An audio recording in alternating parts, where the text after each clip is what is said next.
Amen. Praise God. Na-bless po ba tayong lahat? Amen. Di ba? Parang sabi nga, doon pa lang sa praise and worship, okay na. Di ba? So, before we start, can I ask, before we start, I ask everyone, can we all stand up? And if you have your Bible sa phone, even meron kayo physical Bible, can we all open our Bible and let's o-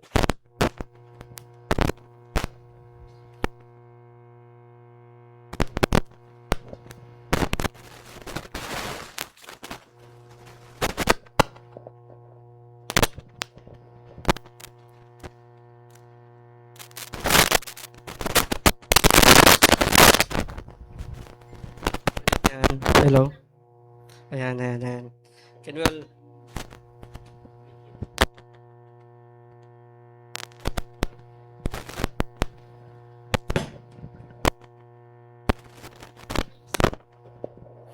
praise God? Ayan. Can we all open our Bible on Luke chapter 9, verse 18 to 27. It says that, and it happened as he was alone praying that his disciple joined him, and he asked them, saying, "Who do the crowd say that I am?" So they answered and said, "John the Baptist, but some say Elijah, and others say that one of the old prophet has risen again." He said to them, "But who do you say that I am?" Peter answered and said, "The Christ of God." And he strictly warned and commanded them to tell this to no one, and saying, "The Son of Man must suffer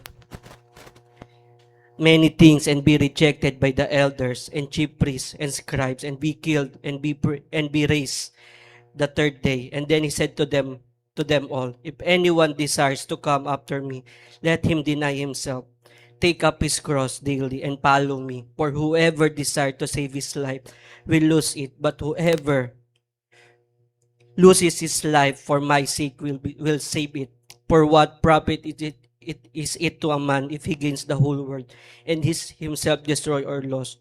For whoever is ashamed of me and my words, of him the Son of Man will be ashamed when he comes in his own glory and his Father's and of the holy angels. But I tell you truly that there are some standing here who shall not taste death till they see the kingdom of God." Praise God. Hallelujah, Lord God. Lord, we pray, oh Lord God, Jesus, that you continue, Lord God, to give us knowledge, Lord God, to give us understanding in this service, Lord God. Those preachings, Panginoon, sa mga words na naman maririnig, Panginoon, oh Lord God, hindi manggagaling to sa tao, kundi manggagaling sa iyo, Panginoon, oh Lord God. Ito'y gagamitin namin, oh Lord God, hindi lang sa oras na to, kundi sa aming paglakad patungo sa iyo, Panginoon, oh Lord God. Lord, we entrust everything to you, Lord God. Lahat ng papuri, lahat ng pagsamba. In Jesus' name we pray. Amen and amen. Amen. Okay. Okay, praise God. Diba? Stand nito? Hindi na? Okay lang. Praise God.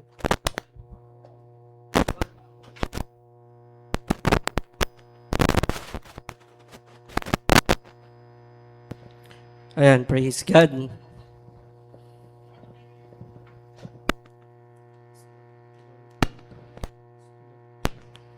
Hello. Yun, praise God. So, our topic for today is, sabi nga, di ba, doon sa nabasa natin, surrendering our life to Jesus. Are we all ready to surrender our life to Jesus? Or are we already surrendered our life to Jesus? Amen, di ba? So, of course, sabi nga, during time na ginagawa ko ito, binabasa ko to, just a quick background lang. Ang lagi ko naisip, ano ba yung salitang surrender? Madali ba mag-surrender? Noong naalala ko when I was a student, yung words na confiscated, di ba, pag hinihingi ng teacher, no, ng guru mo, even yung parents mo, pag hinihingi yung phone mo, or kino-confiscate yung phone mo, yun ang pinakamahirap gawin. Parang, ba't mo bibigay yung cellphone ko sa inyo, di ba? But knowing now, in our lives, the word surrender, yes, minsan madali siyang sabihin, yes, magsusurrender ako sa'yo. But the question is, are we fully surrendering our lives to Jesus? So right now, the Lord is asking, even me, even kahit sa tayong lahat dito sa church, are we surrendering our life to Jesus? Sabi nga doon sa Luke, our primary text, our primary verse is Luke chapter 9, verse 23. And he said to them all, whoever wants to be my disciple must deny themselves and take up their cross daily and follow me. Di ba? We always, lagi nating naririnig yung verse na to. Take up your cross daily and follow me. Di ba? Ano ba yung cross? Ano ba yung cross? Ano ba yung dinadala natin daily? Ito yung mga worries, ito yung mga anxiety, ito yung mga problems na dinadala natin araw-araw. Di ba? But during that time, but there are moments in our lives na parang may problema tayo. We stop there. Tumitigil tayo kung nasan tayo. Not because hindi natin sinusunod ang Panginoon, but because natatakot tayo. Because iniisip natin, anong mangyayari? Because we are letting our own self, our own mind, to establish, to give result na hindi natin itinataas sa Panginoon. Kaya nga sabi dito, take up their cross daily and follow me. Di ba? So, meron ako ditong five topics na ay five topics whatever. Yung five sections na kung saan titingnan natin how do we surrender our lives to Jesus. So number 1 is surrender means letting Jesus be Lord. Sabi doon sa Romans chapter 10 verse 9. Di ba? Sabi doon, if you declare with your mouth Jesus is Lord and believe in your heart that God raised Him from the dead, you will be saved. Amen. So yung naniniwala dito na, na si Jesus ang Panginoon at siya'y nabuhay mula sa pagkakapako sa krus at tayo'y kanyang ililigtas. Amen, di ba? Sometimes, being a Christian, being a Christian in our lives is not only about accepting Jesus as a Savior, but also we acknowledge Him as a Lord. Diba? A Lord has authority. Surrender means allowing Jesus to rule every area of our lives. Our family, our career, our finances, relationship, and even the decisions na ginagawa natin araw-araw. Even at this moment sa ginagawa natin sa mga oras na to, di ba? So, imagine, di ba? So, parang nung time nung ginagawa ko to, imagine, di ba, if someone, di ba, imagine giving someone a key to your house, but refusing them to let them enter certain rooms. Many believers, diba? Many believers will do the same with Jesus. Sometimes we surrender areas but keep others under control. Na ano yun na parang sinasabi natin, we believe Jesus Christ. We believe that Jesus is Lord, that He was raised from dead, diba? From the dead. And we will be saved. But sometimes we surrender areas but not all. Yun yung nagiging problema madalas ng mga Kristiyano. Sometimes we always say that Jesus is Lord. But when the Lord asks you to surrender everything, hindi kinakalimutan natin. Iniisip natin na, Lord, pwede bang bukas na lang namin to i-surrender, Lord? Lord, pwede bang bukas mo na lang to kunin? Bukas ko na ibibigay lahat sa'yo. Pwede bang 75% lang ngayon? Diba? But the Lord, what if si Lord mismo nagsabi sa'yo, anak, pwede bang 50% lang yung ibigay kong blessing sa'yo? Ano yung mararamdaman natin, di ba? When sometimes, even sa mga kakilala natin, even sa mga katrabaho, sa mga kaibigan, when we ask something, minsan na-offend nga tayo na parang, minsan lang ako mag-request sa'yo. Ako naman lagi nagre-request sa'yo. But the Lord God, naisip ba natin, si Lord, lagi tayo nagre-request sa Kanya, lagi tayo nagsasabi na, Lord, bigay mo na sa akin to, Lord. Lord, pwede bang ibigay mo sa amin to? Lord, iano mo sa atin to. But the Lord is asking you to surrender something. Diba? The Lord is asking you to give 100% yung buhay mo sa Kanya. Sometimes there are moments then in our lives na parang yung mga decisions natin sa buhay, Sabi ng Panginoon na wag mo nang gawin. But then again, yung ginawa mo pa rin. Di ba? So, it's always about surrendering. When we surrender, when we say that Lord is Jesus, we must, at that time na sinabi natin na ang Diyos ang Panginoon, that Jesus is ang Panginoon ay si Yesu Cristo. During that time, dapat we surrender everything to the Lord. Yes, mahirap mag-surrender. Especially when are times na, kasi we're people tao tayo God created us. Tayo yung pinakamaganda niyang creation. God is giving us a free will. God is giving us options. But those options will sometimes be good to us in the future or hindi magiging mabuti sa future. But the Lord wants you, but the Lord still wants you to surrender everything. Hindi lang dahil may problema ka, hindi lang dahil mabuti ang Panginoon, kundi binibigay natin yung buong buhay natin dahil alam natin yung buhay natin ang galing sa Panginoon. So, let's imagine, di ba? Sabi nga, next slide. May next slide ba yan? Tama yan. Yo. So, there are daily lives, di ba? Sa career decision natin, ito nangyayari to. There are two options. One is the material gain. Sana readable, no? Di ba lang?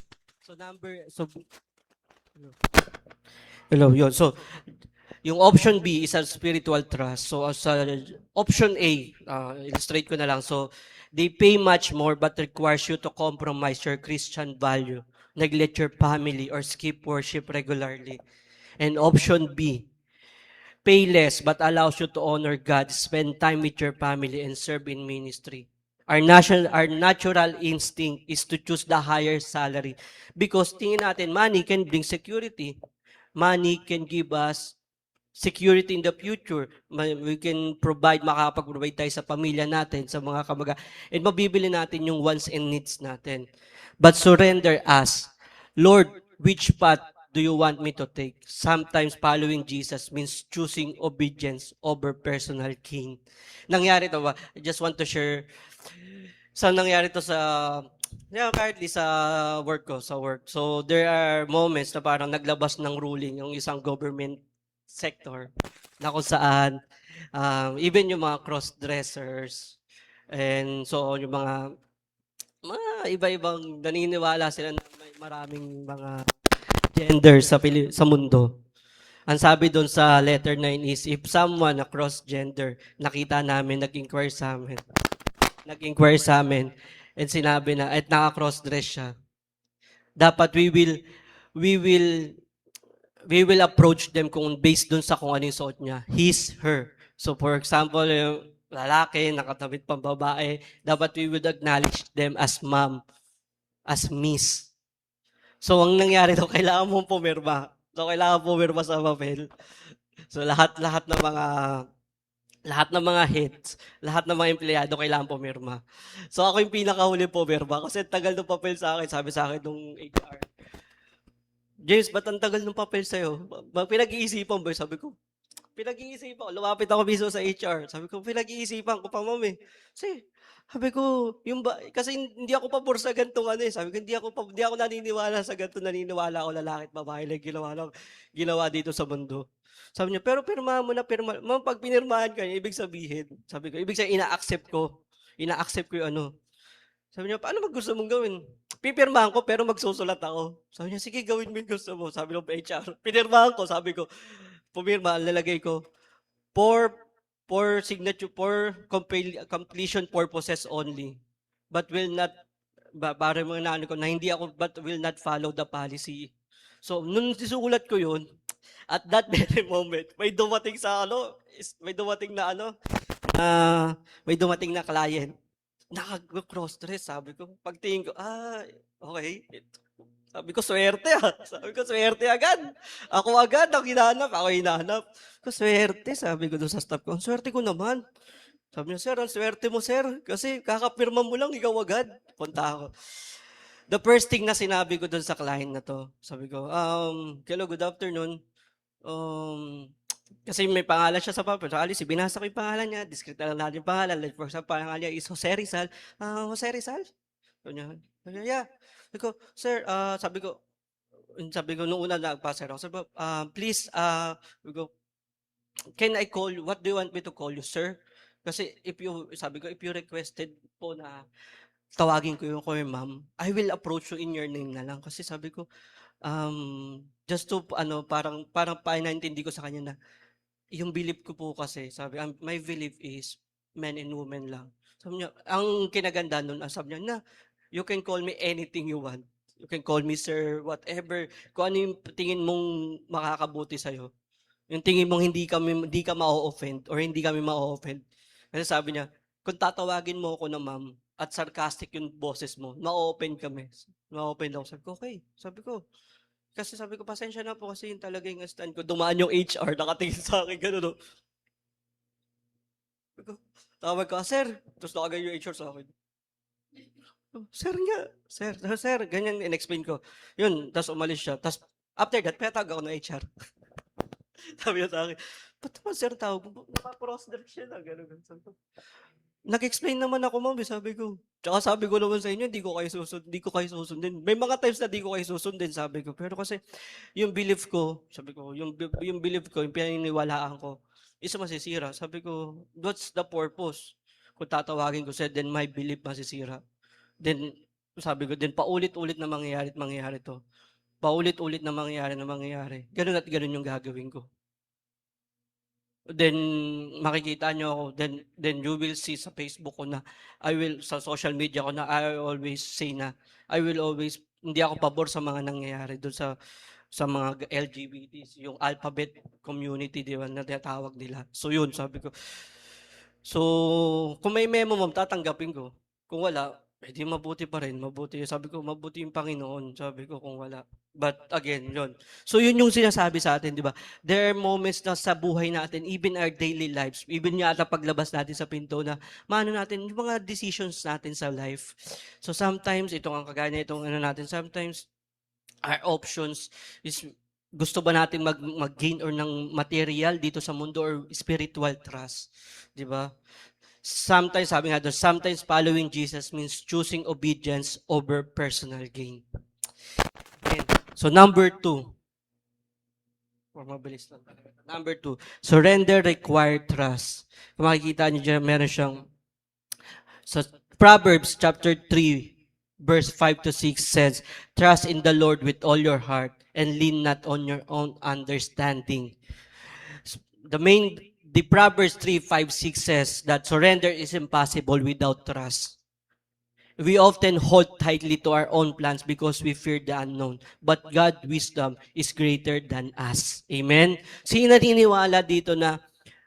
naka-experience na dito na minsan may mga decision tayo, may mga gusto tayong gawin na bigla lang natin gagawin. Hindi natin sinik kay Lord.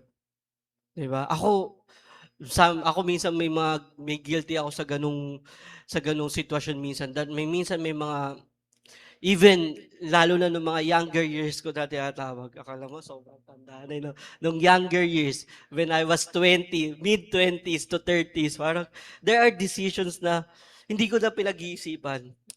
Especially no nag-start ako mag-handle ng mga employees, ng mga staff. 'Di ba?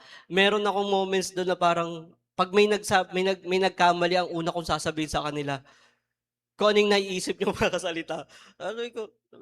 Share ko lang, kasi it was experience, parang sasabi ko, mag-resign ka na kaya? There are moments na ganun, but when I started to know Jesus more, yung deeply, mas malalim na pagkakilala kay Jesus, parang, you need to give grace, di ba? Parang, hindi Lord, parang gusto kong sabihin to, pero sasabihin sa inyo Lord na, anak, kung ikaw yung nasa sitwasyon nila, at sabihin ko sa yan, ano mararamdaman mo? Di ba? Yun din yung sinasabi ng Panginoon natin, if we surrender everything to Him, di ba? We need to trust Him. Hindi pwedeng ibigyan mo lang siya ng tiwala, 80%, 95%, 99%. No, the Lord wants you to surrender, to trust Him 100%.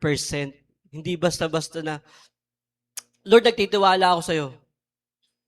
Sabi mo kay Lord, Lord, naniniwala ako, ngayong araw, bibigyan mo kami ng ulam, fried chicken. Bibigyan mo kami ulam ng chicken. Binigyan ka ni Lord ng manok. Binigyan ka ng Lord ng itlog. Ang sabi mo kay Lord, Lord, sabi mo bibigyan mo. Sabi ko, Lord, chicken eh. Pero hindi mo naisip na yung itlog galing sa chicken yun. Di ba? Be specific din. Sabi, be specific. Hindi lang siya basta-basta na nagtiwala ka sa Panginoon, binato mo naman lahat kay Lord, pero wala kang actions. Sabi mo kay Lord, gusto mo fried chicken, hindi ka na malengke. Di ba? So, always lagi nating naririnig to. Itong Proverbs 3, verse 5 to 6. Di ba? Trust in Lord with all your hearts and lead not on your own understanding. Amen, di ba? Then another is Jeremiah chapter 29 verse 11 says the same. For I know the plans I have for you, declares the Lord. Plan to prosper you and not to harm you. Plans to give you in a future. And then Psalms chapter 37 verse 5 says, commit your way to the Lord. Trust in Him and He will do this. Di ba? God never asks us, hindi tayo tinanong ng Panginoon to surrender because He wants to take something good away. He asks us to surrender because He has something better prepared for us. Di ba? Like for example, maganda yung trabaho mo, sinabi sa ni Lord na, anak, mag-resign ka. Kung sinabihan tayo na isang tao na mag-resign ka, bibigyan kita ng mas magandang trabaho. Bibigyan kita ng magandang offer. Di ba? Kung hindi, for example, yung mga parents natin, sabihin sa parents natin na, dito ka pumasok sa school na to. Pero nagtiwala ka sa kanila, naniniwala, oh, dito ka pa. Pero hindi fully ka nagtiwala. Sometimes it will cause failure. Sometimes it will cause to be failed. Na minsan pakiramdam mo hindi ka masaya, hindi ka 100% na satisfied dun sa eskwelahan na pinapasok or even sa trabaho. Ganun yung sinasabi dito sa atin. Ganun yung sinasabi ng Panginoon sa atin. That sometimes, when we surrender, ibigay din natin yung trust, yung fully trust natin sa Panginoon. There are biblical example sa surrender requires trust. Next slide, please. Next slide. Yan. The example of trust. Si Abraham and Isaac. We all know the story of Abraham and Isaac. Diba? Abraham trusted God enough to offer Isaac. He surrendered, demonstrated complete faith, and God provided a substitute at the right moment. Diba?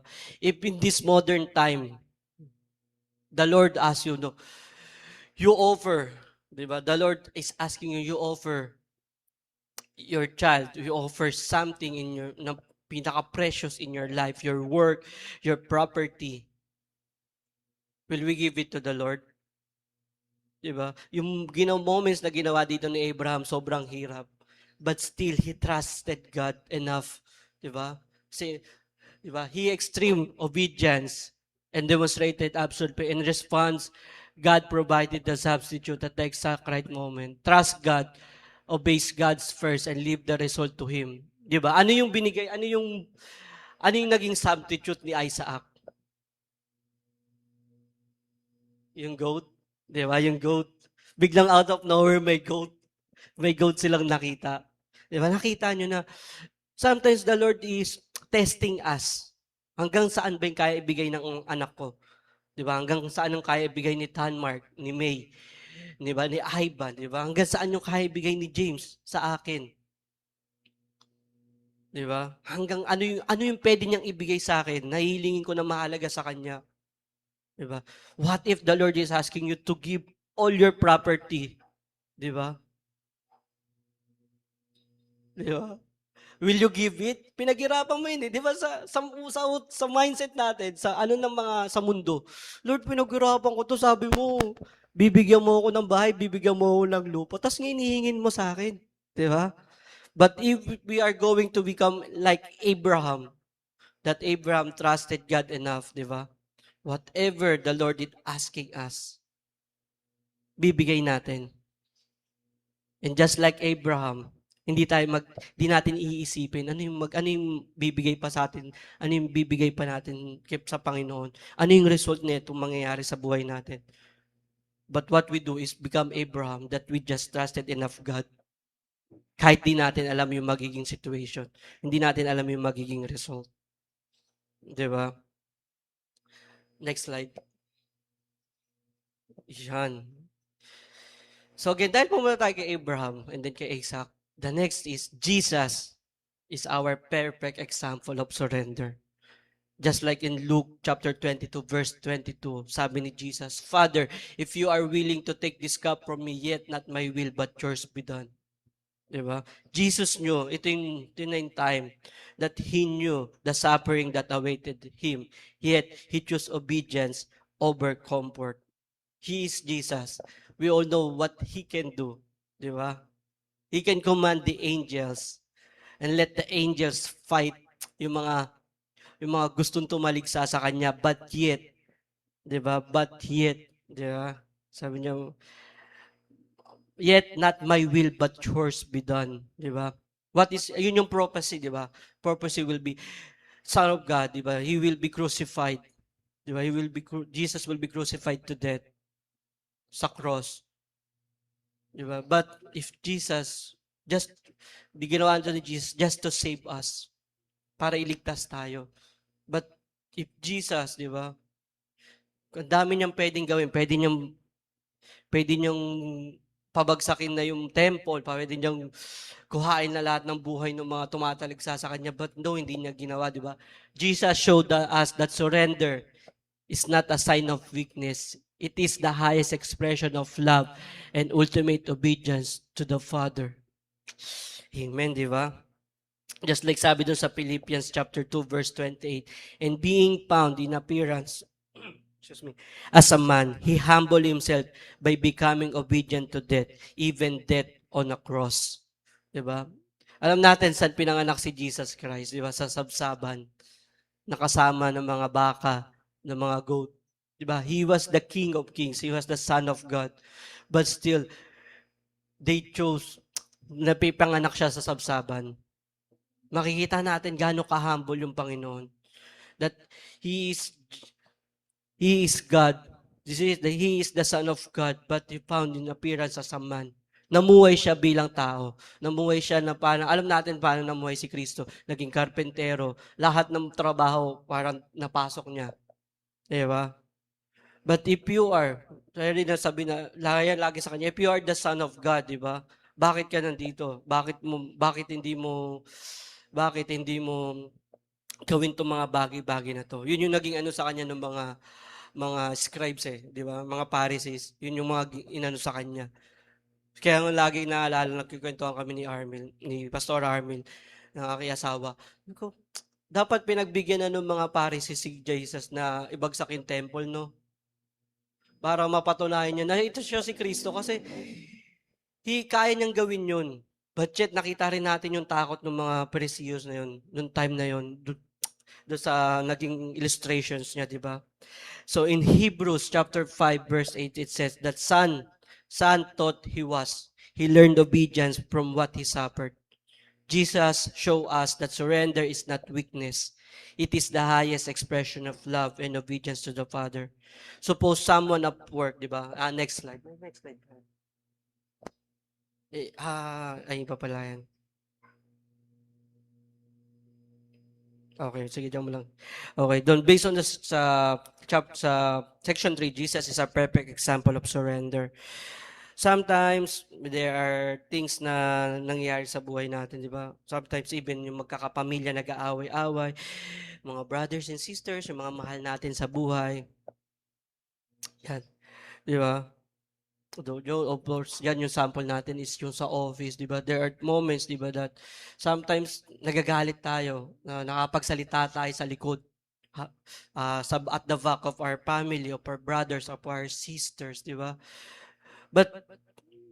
But Jesus, di ba? Ang first reaction natin when someone, kapag nakarinig tayo ng, may sinasabi si ganito, may nasabing ganito, si ganyan. Ang first reaction natin is magagalit tayo. We will confront them. Parang, yan, ano yung sinasabi mo? Ba't ganito yung sinasabi mo, nakatalikod ako? Ba't di mo sabihin sa akin? And it will cause, magkakaroon ng gulo. Magkakaroon ng hidwaan. There will be gap sa pamilya, sa trabaho. And sabi nga, our first ministry is our family. Our first ministry is our home. Doon tayo mag-i-start ng ministry. if we have gap sa sa pamilya natin, sa kapatid, sa magulang natin, then ano yung ministry na meron tayo? What will be the ministry na i-opens ng Panginoon sa atin if meron tayong hidwaan? Diba? But surrender says that, Lord, I will obey your words even when it hurts. Diba? Forgiveness doesn't mean saying the wrong was acceptable. It means entrusting justice to God instead of carrying bitterness. Amen? Diba? So, kung may mga kagalit kayo, sabi nga dito, patawarin natin sila. Dahil ang pagpapatawad ay hindi lang dahil mali ka, di ba? Lagi ko naririnig sa mga matatanda na kakilala ko na, ba't ako magsusorry sa kanila? Mas matanda ako sa kanila. Ba't ako magsusorry? Mas bata sa akin yan. Dapat siya mag-approach sa akin. No. Forgiveness. Wala siyang pinipiling edad. Wala siyang pinipiling estado sa buhay. Wala siyang pinipiling kung sino yung nanay, sino yung anak, sino yung kapatid, sino yung mas matanda sa magkakapatid. Forgiveness is binibigay natin because we surrender and we obey the Lord even when it hurts, di ba? We all know the story of Peter, di ba? When he denied Jesus 3 times. Even Jesus Christ tells Peter, di ba, you will deny me 3 times bago tumilahok. Tama ba? Tumilahok yung term yun. Tumilahok yung manok. And he believed. Sabi pa nga ni Peter, di ba, hindi, Panginoon, magagawin ko lahat para sa'yo. But when that time happened, Peter denied Jesus. Di ba? But still, anong ginawa niya na hindi ko may yung term. But I pray then he surrender his life to Jesus. Di ba parang meron siyang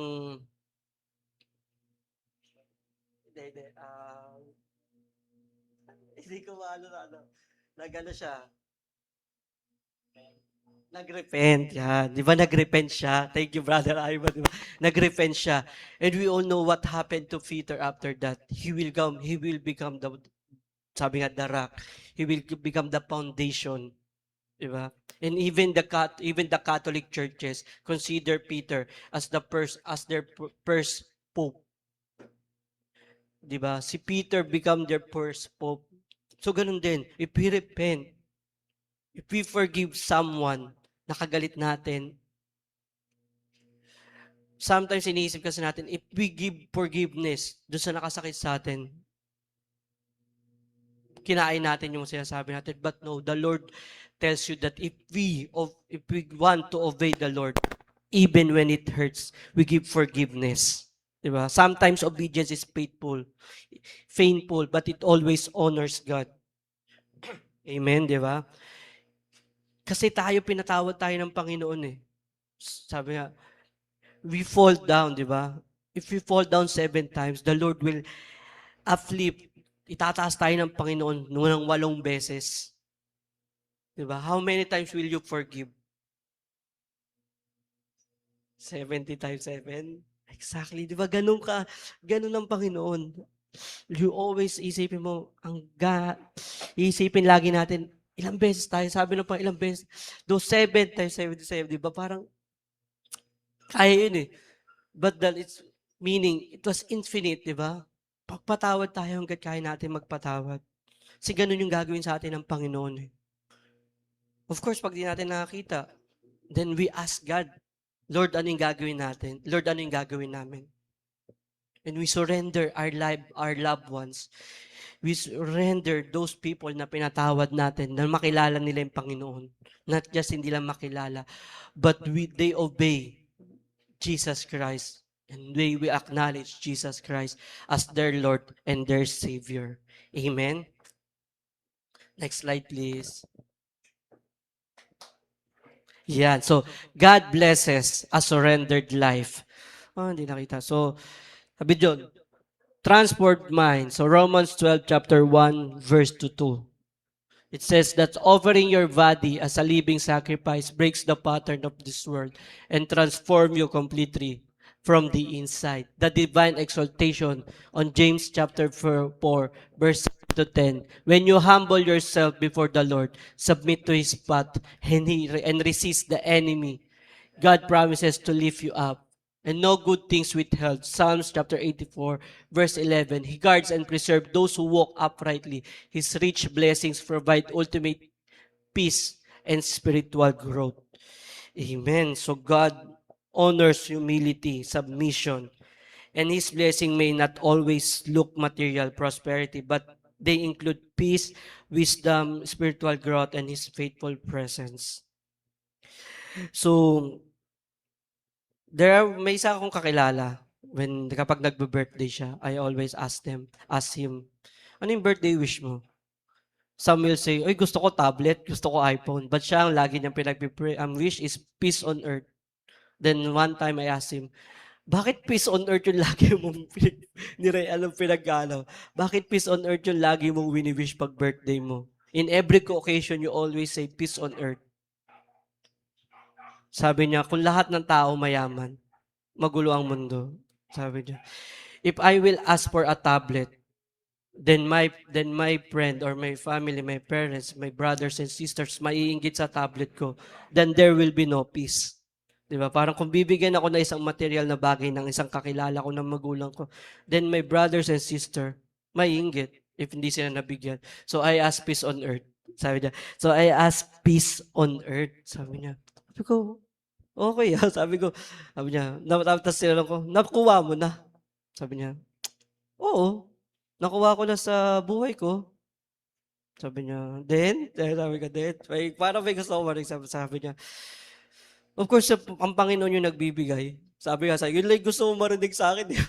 Sabi ko, oo. Sabi ko, praise God, di ba? Sabi ko, praise God. Sabi ko, praise God at nararamdaman mo yung kapayapaan. Praise God na may peace ka sa puso mo. Praise God na may peace ka sa utak mo. And I pray, sabi ko, and we pray na merong kapayapaan sa bahay nila, sa pamilya nila. And until now, may kapayapaan sa bahay at sa buhay niya. Di ba? So, makikita natin, God blesses those who surrendered their life to Christ. Di ba? Alam na-experience natin yun.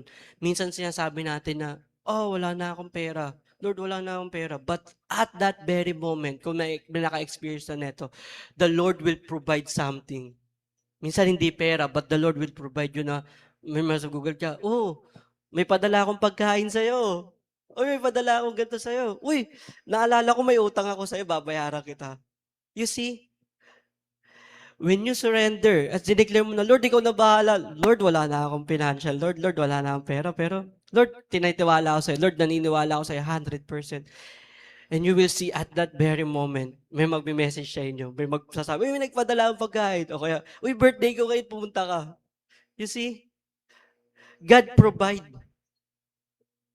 Di ba? Nagpo-provide sa ang Panginoon in any ways, di ba? If we just keep on surrender, wag natin kakalimutan na yung verse na, ask and you will receive, di ba? Seek and you will find, and knock and the door will be open.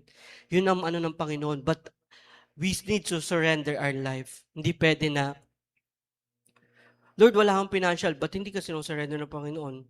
Hindi mo sinusurrender yung buhay mo. Sabi ng Panginoon, mag-pray ka. At that very moment, sabi ng Panginoon, anak, mag-pray ka. James, anak, mag-pray ka. Ang ginawa ko, Lord, di ako mag-pray, maghahanap akong pera, Lord. You see? Hindi natin sinurrender yung buhay mo. Binigyan ka na ng Panginoon ng instruction, but hindi pa rin natin sinurrender. But di pa rin natin ginawa. Then we will ask the Lord, Lord, ba't di mo ako binibigyan ng finances? Lord, ba't wala akong finance ngayon? Lord, ba't kulang yung financial namin? Kasi the Lord asked you to pray. The Lord asked you to pray, to seek Him, to have more time with Him, to worship Him, to praise Him. But what we answer, ano yung sinabi natin? Lord, kailangan ko. Lord, maghahanap akong pera sa labas. Ang sabi ng Panginoon, hindi, mag-stay ka sa bahay mo, mag-pray ka, magdasal ka. I-praise mo ako, kantahan mo ako, awitan mo ako, purihin mo ako. Hindi mo ginawa, then we will ask, di ba? Just like our parents, di ba? Just like our parents. Sabi ng nanay natin, sabi ng nanay natin, anak, magugas ka namang pinggan. Anak, hugas ka pinggan, bibigyan kita pang merienda. Hindi ka nagugas ng pinggan. Tapos, pagdating ng hapon, sabi mo, Ma, pa, nasan yung pang merienda ko? Sabi ng anak mo, sabi ng nanay mo, Hindi ka naman nagugas eh. Ba't ka nangingi ng pang-merienda? Di ba? Just like sa trabaho, sabi ng boss mo, di ba, like sa trabaho, sabi ng boss mo, di ba, gawin mo to, gawin mo tong report na to. Maraming mangyayari. Sabi mo, hindi ka naniniwala kasi walang nangyayari. Sabi mo, boss, ipa-iba mo na lang paggawa. Then nagkaroon ng promotion, ang sabi mo, at nagkaroon ng promotion, tinanong mo yung boss mo, boss, ko na-promote. Sinagot ka ng boss mo, may pinapagawa ako sa'yo, hindi mo ginawa. Sabi mo, hindi mo gawain, hindi mo trabaho. You see, sometimes makikita natin na even in our parent, sa mga parents natin, sa mga boss natin, we need to surrender. Hindi dahil pakiramdam natin mali sila, but because because the Lord, binigay sila ng Panginoon sa atin para maging boss natin, para maging magulang natin. And we need to surrender because if we not surrender our lives, even dun sa mga leaders natin, sa mga parents natin, sa mga boss natin, then there will be no blessings, wala tayong blessings na marireceive. Kasi if in this earth, di ba, if in this world, hindi natin kaya mag-surrender sa magulang natin, sa mga leaders natin, sa spiritual leaders natin, then what more pa kay God? If kung tinalaga sila ng Panginoon to become our leaders, to become our parents, to become our ates and kuyas, di ba? So, praise God, di ba? Even I myself, di ba? Just to share, even I myself, noong mga first months namin mag-asawa ng aking asawa, ay lagi namin pinagtatalo na, sino magsusurrender sa bawat isa? Sino yung magbibigay ng sino yung mag-humble down sa bawat isa? There are times na parang, may sinasabi siya na parang, ba't ako makikinig? Mali nga yun. Sabi ko, parang, nung mga una, parang, mali nga, hindi ganito. So, minsan nagtatalo ako, nagkakatapo kami sa ganun. But, when we started to learn na, yes, you are the head of the family, but you should also listen to your wife. Because sometimes your wife is right. Di ba? Sabi nga. Sometimes,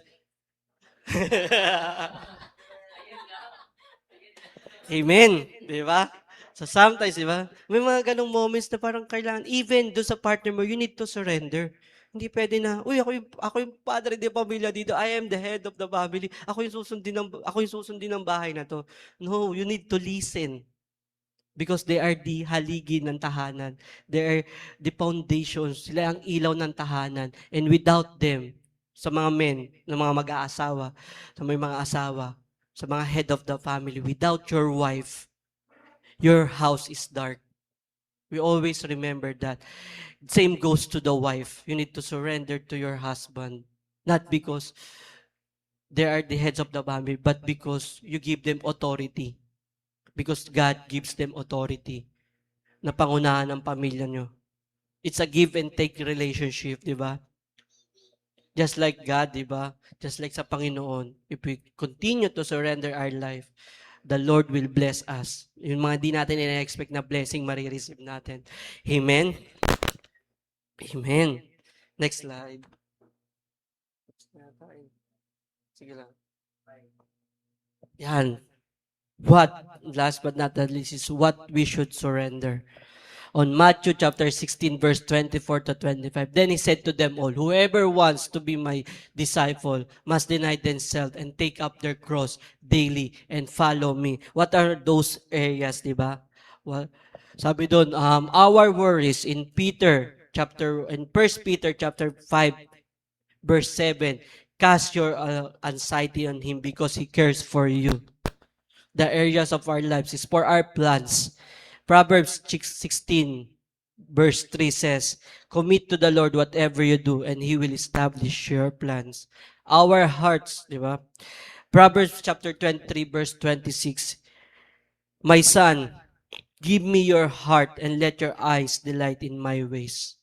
And our entire life, in Galatians chapter 2, verse 20, it says, I have been crucified with Christ, and I no longer live, but Christ lives in me. Diba? Nothing is too precious to surrender to God because everything we have already belongs to Him. Amen? Naniniwala ba tayo na lahat ng meron tayo sa mundong to, our wives, our husband, our parents, our financially, our children, our work, is lahat yun ay galing sa Panginoon. Amen, di ba? So, next slide please. So, what are our daily examples? So, parenting, surrender and parenting. Ito yung sinasabi natin kanina. Surrender and parenting. Placing children in His hands. Di ba? Parents naturally wants to control their child's direction, yet children makes decision we cannot control. Surrender doesn't mean we stop loving or guiding. It's mean recognizing that God loves our children even more than we do. Instead of worrying, pray, and trust His ultimate work. Amen, di ba? So of course, yun yung ano ng mga parents, di ba? Sa mga parents, sometimes, our main goal, your main goal, is to protect and guide your children. Simula sa pagkabata hanggang sila'y tumanda, di ba? Bago sila mag-asawa. Even nga, pag may asawa na, they are still there to guide and protect them, di ba?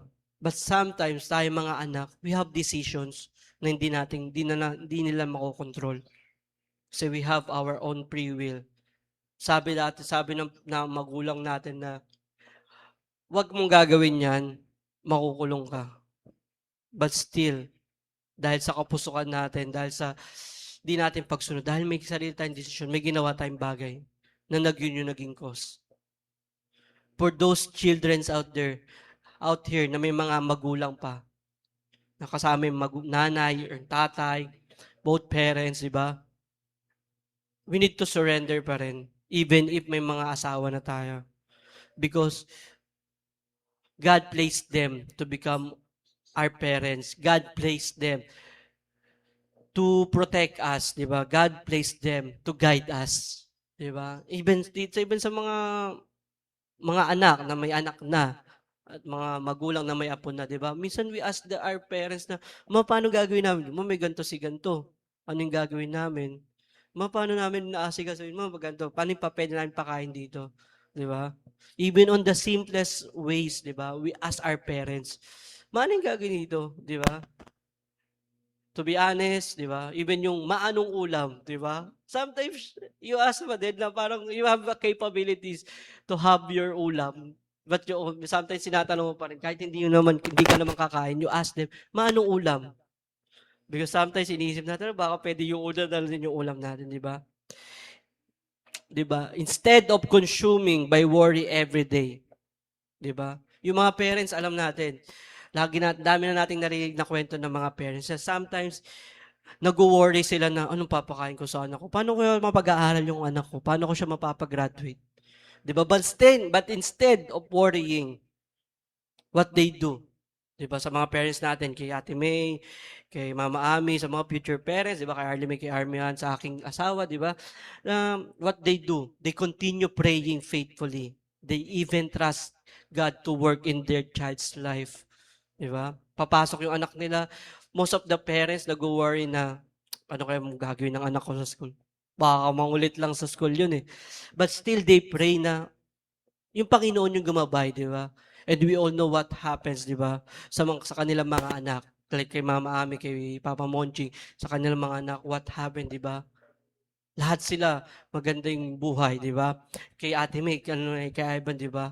Maganda yung naging ni Ivan, yung future ni Ivan, di ba? We pray na ganun din tayo sa mga incoming parents that when we become a parents, we just pray and trust God na may magtatrabaho siya sa buhay ng ating mga anak, di ba?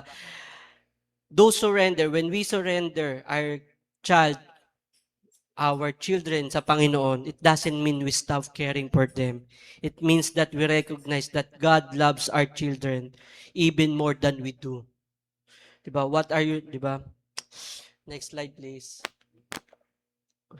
So what the conclusion, diba? So the conclusion is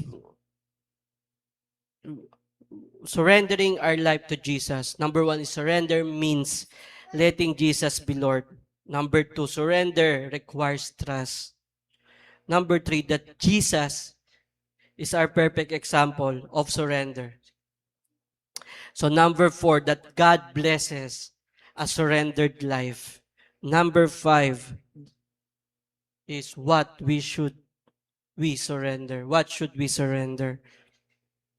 So for the conclusion, so Matthew chapter 11 verse 28 to 30 says that, "Come to me, all you are weary and burdened, and I will give you rest. For my yoke is easy, my burden is light." So just to think that is this illustration, the backpack, that we carrying the weight, carrying heavy rocks representing the fear, the pride, the guilt, the worry, and anger. The backpack grows heavier and more exhausting with each single day step. If you have time, you can watch the ano yung pinapanood mo?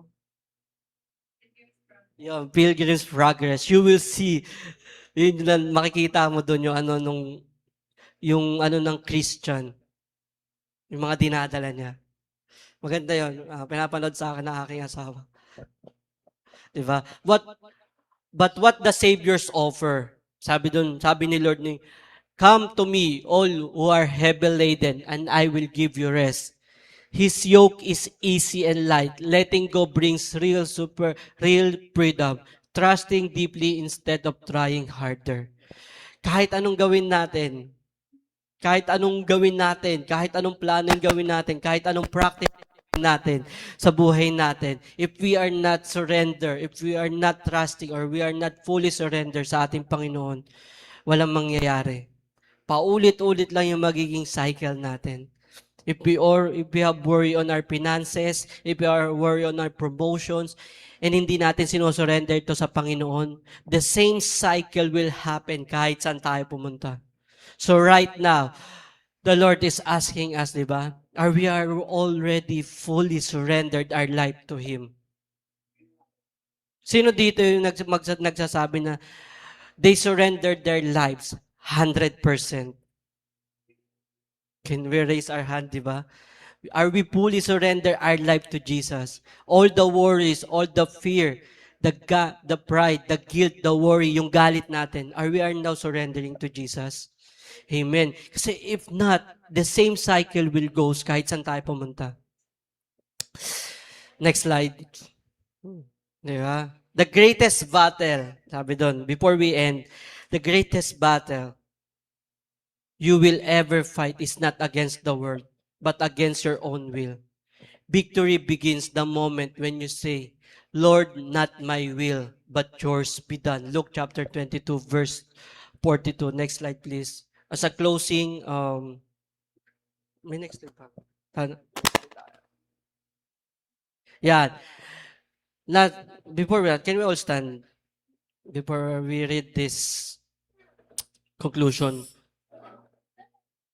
As we may live today, as we may end this preaching with hearts fully surrendered to Jesus, as we recognize Jesus Christ, our Savior, di ba? Trusting that His will is always good, pleasing, and perfect. Just like what Romans chapter 12 verse 2 says. Do not conform to the pattern of this world, but be transformed by the renewing of your mind. Then you will be able to test and approve what God's will is. His good, pleasing, and perfect will. Amen. So are we now all surrendered to God? We are now surrendering our lives to God, diba? Hallelujah, Lord God. So let us pray. Let's pray, Lord God. Let's pray. Hallelujah, Lord God. Lord, maraming salamat, Panginoon, O Lord God, for those words, Panginoon, O Lord God.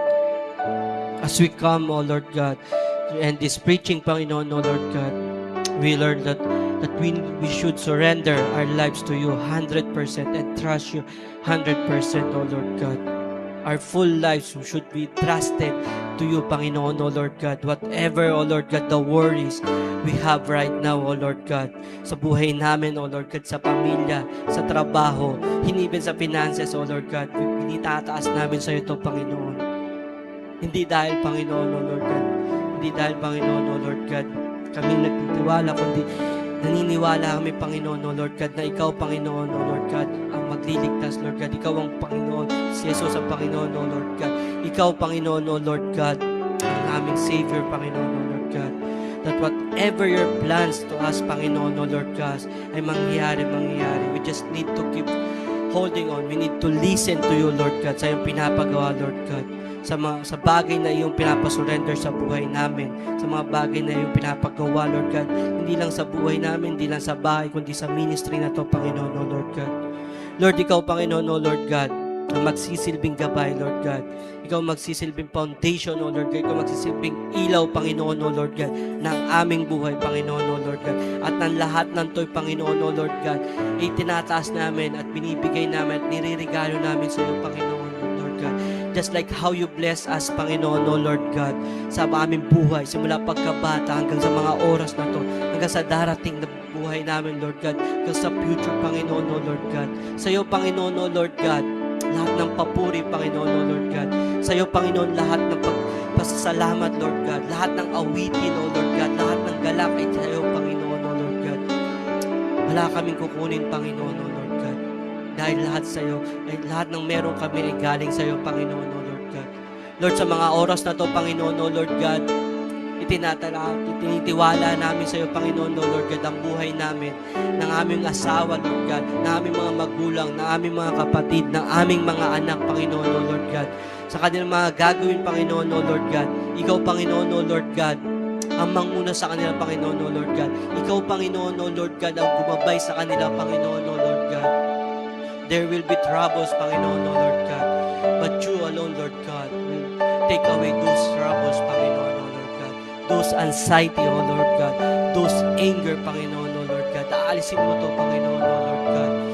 Just like how you forgive us, O Lord God, we will forgive, so Lord God, sa mga nagkasala sa amin. And even as we ask forgiveness, Panginoon, O Lord God, those persons na kami may mga nagawa, Panginoon, O Lord God. Lord, Panginoon, O Lord God, sa oras na to, Lord God, sa mga susunod, Lord God, tinatawala namin, itinataas namin sa iyo, Panginoon, O Lord God, lahat ng papuri, lahat ng pagsamba, Lord God. Kami patuloy, Lord God, Lord God, na magtatrabaho para sa iyo, Panginoon, Lord God. Kami patuloy na aawit at sasamba sa iyo, Panginoon, Lord God. Lord, lahat ng papuri, Panginoon, Lord God, lahat ng pagsambay, tinataas namin sa ngalan ni Jesus na aming tagapagligtas. In Amen and Amen and Amen.